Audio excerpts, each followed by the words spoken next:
Welkom bij Altijd Wat, het wekelijkse opiniemagazine van de NCRV.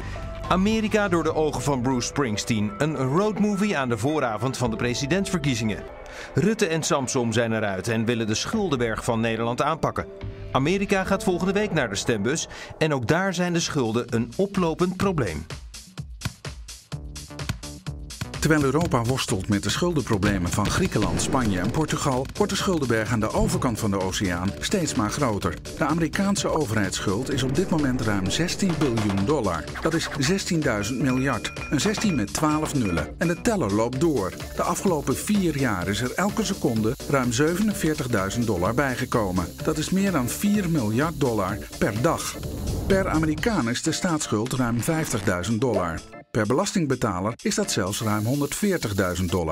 Als we de totale schuld van Amerika van particuliere banken, bedrijven en overheden bij elkaar nemen, is die zelfs bijna $60 biljoen.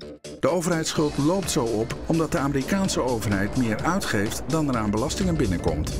Op een begroting van zo'n $3,5 biljoen komt de federale overheid nu ruim $1 biljoen per jaar tekort. En dat geld moet weer worden geleend. Van de Chinezen bijvoorbeeld, die nu al voor ruim $800 miljard aan Amerikaanse schatkistpapieren hebben opgekocht. Dat komt weer bovenop de bestaande schuld en de rente die daar weer over betaald moet worden. En zo wordt het probleem alleen maar groter. Vorig jaar wist de Amerikaanse overheid maar net een faillissement af te wenden. Als dat niet gelukt was, waren ambtenaren naar huis gestuurd en was het hele overheidsapparaat in Washington stilgelegd. Op dit moment betalen de Amerikanen jaarlijks ruim $250 miljard aan rente, zonder dat de staatsschuld daar dus ook maar $1 mee afneemt. $250 miljard is ongeveer €200 miljard. Ter vergelijking, dat is de helft van de totale staatsschuld van Nederland. Kunnen wij hier dan lekker achterover hangen? Niet echt. De nationale schuld is hier toch ook bijna €25.000 per Nederlander. En dat is niet eens zoveel minder dan bij de Amerikanen. Terug naar Amerika. Door de enorme schuldenlast van 's werelds grootste economie lopen we allemaal een groot risico. Als de Amerikaanse economie onder die berg aan schulden zou bezwijken, is de crisis niet te overzien. Hoe luidt het gezegde ook alweer? Als Amerika niest, is de rest van de wereld verkouden.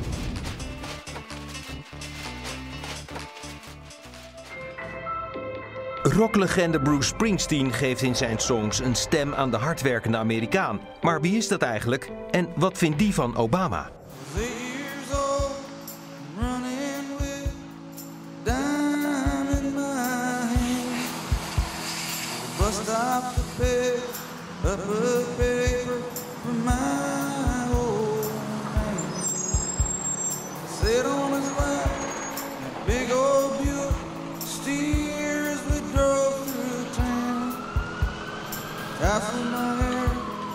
Say something good, look around. This is your hometown. This is your hometown. Ik ben in Freehold, New Jersey, nog voor de storm. De geboorteplek van Bruce Springsteen. In de plaatselijke diner, waar hij ooit een videoclip opnam, lees ik het boek Een Roadtrip in 14 Songs. Het Amerika van Bruce Springsteen. Gemaakt door collega René Sommer en fotograaf Bob Bronshoff. Springsteen werpt zich steeds meer op als het muzikale geweten van zijn land. Maar wie zijn de mensen waar hij over zingt? En wat vinden ze van 4 jaar Obama? Ik volg het boek en de songteksten en ontmoet dominee Steven. God would have us to share a little bit better than what we're used to. AIDS-patiënt Nancy. I would not be here today if it wasn't for you back then. En radiopresentator Clarence. Wake up, youngster. I'll give you a dose of black coffee this morning. Maar eerst Freehold. Ik ga langs bij de kapperszaak van familie Di Benedetto.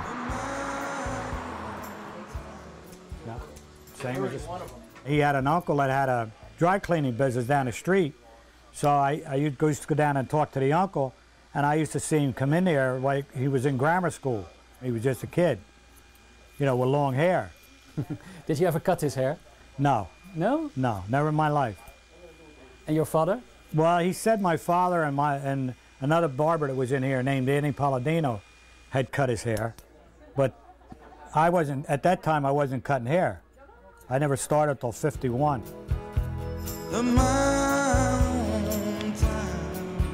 Dit is het huis waar Springsteen opgroeide. Zijn vader had vaak geen werk en losse handjes. En hier ging Bruce naar school. My Hometown gaat over de verandering van het stadje, dat in de jaren 40 en 50 nog floreerde. About 65 or 66 they had the riots. And they broke some store windows and stuff like that. And in the 70s it was going downhill. What happened is the outskirts started building shopping centers and business districts. So the town started getting deteriorated. De zanger komt nog regelmatig in Freehold. I think he's a very nice fella, and I think he does a lot of nice things. He did a lot for the Spanish parish in Freehold. He ran a concert, so they could raise some money to buy it. Whatever he says is okay. I think he's a people person. Springsteen steunt Barack Obama. De waardering is wederzijds. De president onderscheidde hem 3 jaar geleden. And today I remember, I'm the president, but he's the boss. I think he ought to play music and sing. You want me to tell you the truth? That's the truth. Who's he supporting? He supports Obama. But I think he should stay out of politics and just sing and do the things he does. He does that very good. Politics are a bad thing to get in. What do you think of 4 years Obama? What do I think? You want me to tell you the truth? Yes. I think he's a waste. That's point blank. I think he's done nothing that he said he was going to do. I give a guy 4 years. If he can't do any better in 4 years, he ain't got any more shot. Then somebody else got to get the job. In Freehold herinnert weinig aan de bos. Geen straatnaam, geen standbeeld. Gelukkig is er de brandweerauto die Springsteen schonk. Born to Run. Yes, he's give a lot back. I think he would help anybody he could help, you know?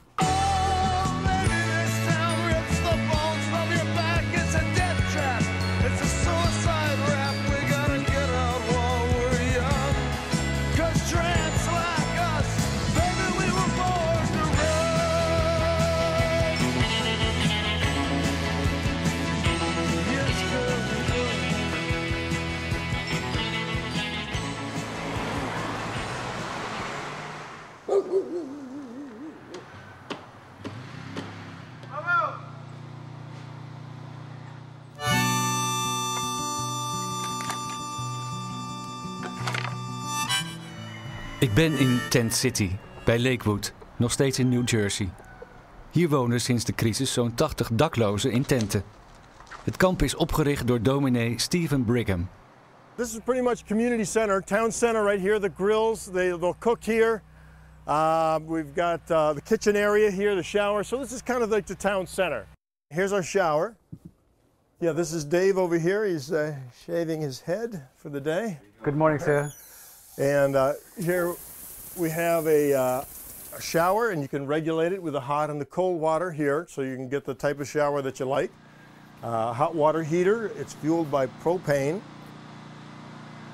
We couldn't bring in enough water for all of our water needs. We had to tap into groundwater. And is this legal? It's legal on the basis of the moral law. The moral law, men that don't have a place to stay and would be freezing to death outside. I think under the moral law of humanity, that we're going to do whatever it takes to survive. Let's pray a book out of his sleeping bag. Preacher lights up a butt and takes the drag. Waiting for him, and the last shall be first, and the first shall be last. In a cardboard box neath the underpass. De dominee ging hier zelf wonen toen een 73-jarige vrouw zich meldde. And I said to myself, there's no way that a 73-year-old woman is going to sleep in Tent City without me pitching a tent next to her.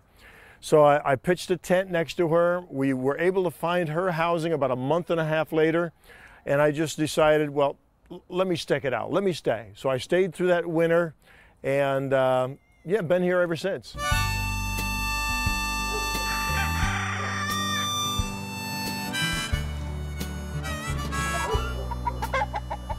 Traditionally or typically, homeless people of the past have been usually the mentally ill or the addicted.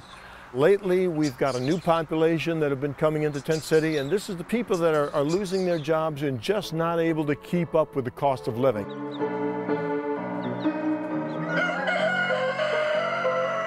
Marilyn Berenswijk woonde met haar man in New York. Toen ze haar baan verloor, konden ze niet in hun woning blijven en kwamen hier terecht. I worked really hard and I was very successful, but the industry that I worked in for 35 years, which is textiles, I was a designer, has pretty much collapsed here in the United States. There's no jobs. Marilyn heeft zich inmiddels bij de situatie neergelegd. I tried very hard, I gave up. Even little tiny jobs that won't even pay enough to be able to afford an apartment. I'm too old, you know, I'm nearly 62.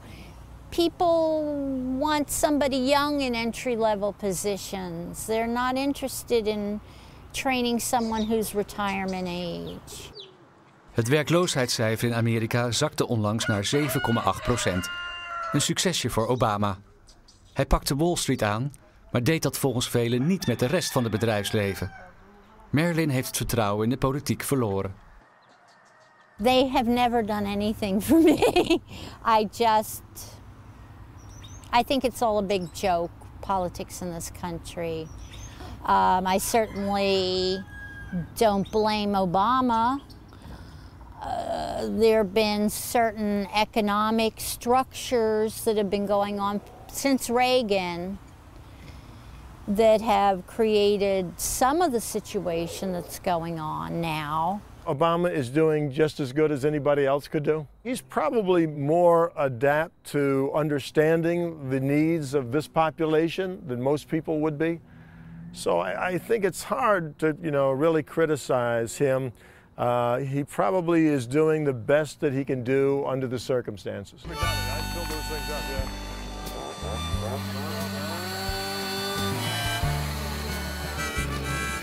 Tent City leeft van een budget van $3.000 per maand. Dat voortkomt uit giften. Met de winter en meer daklozen in aantocht worden er nieuwe plekken gecreëerd. We need to go back to simplicity. We need to go back to saying I can live in a small house, on a small piece of property, something that I can afford working at McDonald's or Burger King or Walmart or Kmart, or some minimum wage job. I think it's a basic human right that people working at a minimum wage job have a right to own a home.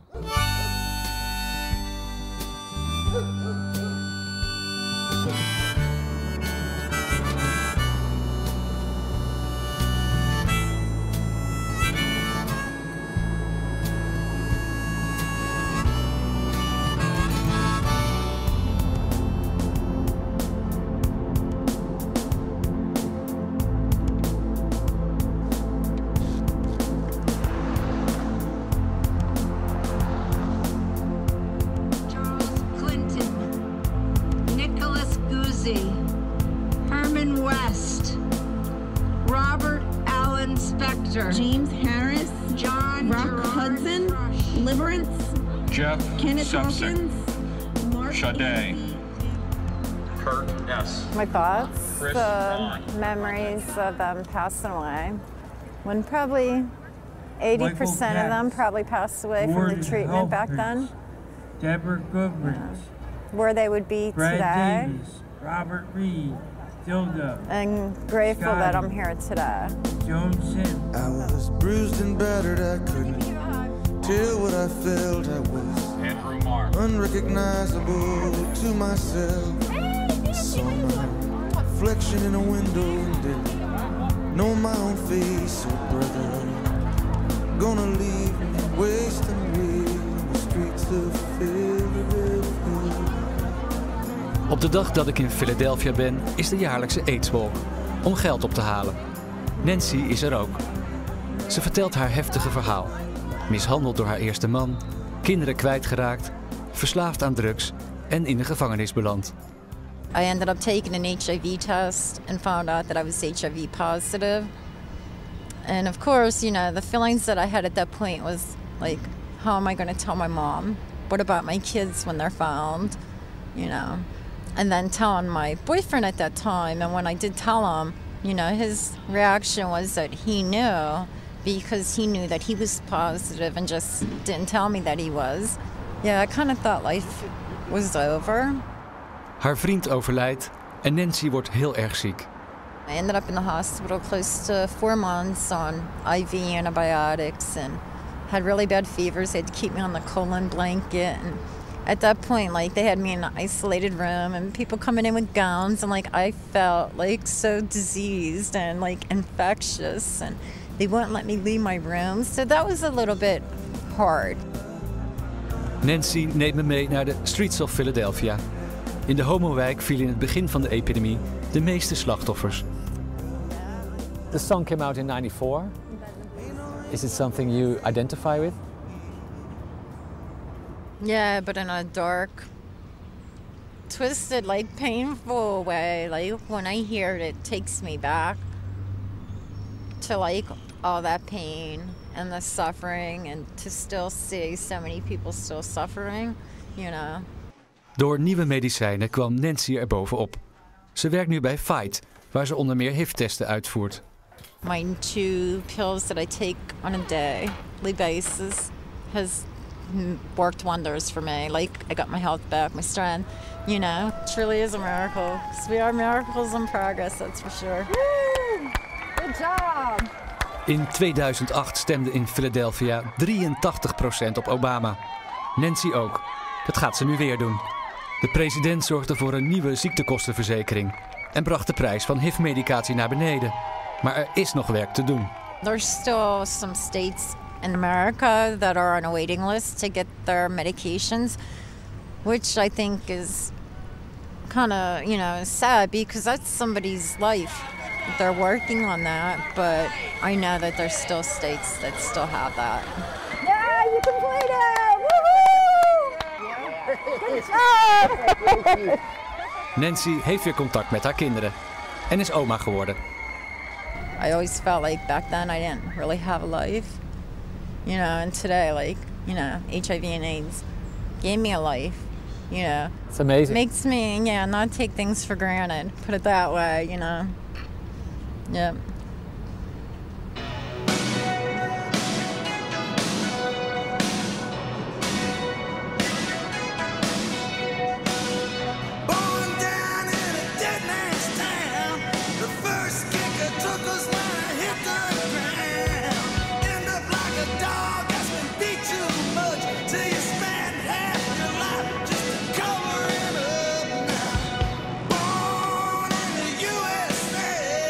Wake up, Youngstown. This is The Bottom Line, WASN 1500 AM on your radio dial. I'm Clarence Bowles. I'm the last man standing. Youngstown in Ohio. Vroeger een welvarend stadje, vanwege de staalindustrie. Maar na de ene crisis na de ander is daar weinig meer van over. That steel mill closing devastated this city so badly for several decades. I think this city is just recovering emotionally. Ik ontmoet radiopresentator Clarence Bowles. Iedere dag heeft hij op de lokale zender van 10 tot 1 zijn politieke praatprogramma. I want to hear your opinions on the debate last night. You know the drill, 330-744-5117. President Barack Hussein Obama II, 44th president of the United States. Did he put an ass whooping on Mitt Romney or what? Mitt Romney sat there all night like he had indigestion. My goal is to see to it that people are not uninformed, ill-informed, or misinformed. And my goal on a daily basis, other than getting Barack Obama reelected, is to see to it that I give power to their voices. The liar is Mitt Romney. Okay. This guy, if he was in there, man, this country would be in trouble. Who knows more about foreign policy than the guy that's getting briefed every day by the CIA, every day by the FBI, every day by Homeland Security? Who the hell know more about foreign policy than the cat that's sitting in that chair? 700 tons of metal a day. I saw you tell me the world's changed. Once I made you rich enough to forget my name. In Youngstown. Fabrieken gingen dicht en de helft van Youngstown vertrok. Sommigen lieten bij de laatste crisis hun huizen achter. Obama kwam met een herstelprogramma en pompte veel geld in General Motors. Youngstown received some stimulus money. We got a few highways paved and some bridge work done locally with the Recovery Act money. The General Motors plant is about 20 miles from here, and a lot of people that live here in the city work at that manufacturing plant. And right now, that manufacturing plant is producing the #1 vehicle in the country, the Chevrolet Cruze. Maar was de financiële injectie groot genoeg? No, I don't think there is a number right now that we can say is enough because Youngstown had so far to come back from with the, like I said, the collapse of the steel mill industry. Those type of jobs will not come back to the city of Youngstown. We won't ever see that type of manufacturing environment again. Ohio is een swing state. En de uitslag hier kan doorslaggevend zijn voor de eindoverwinning. Obama en Romney gaan in de polls gelijk op. What if Obama doesn't win on November 6th? We're going to fade to black. Interview over.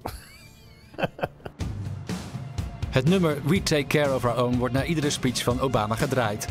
De cynische tekst kan gelezen worden als een sneer naar de minder sociale politiek van Mitt Romney.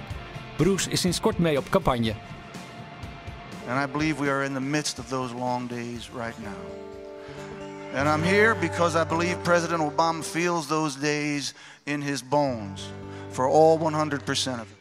If you go to a concert or a stadium and put 50,000 people in the seats, that's probably what he's good for, 50,000, because they came to see Bruce and they believe in Bruce. Yeah, he's probably good for about 50,000 votes statewide, which could be the margin of difference. Yeah. We take care of our own. We take care of our own. Wherever the strikes fall, we take care of our own.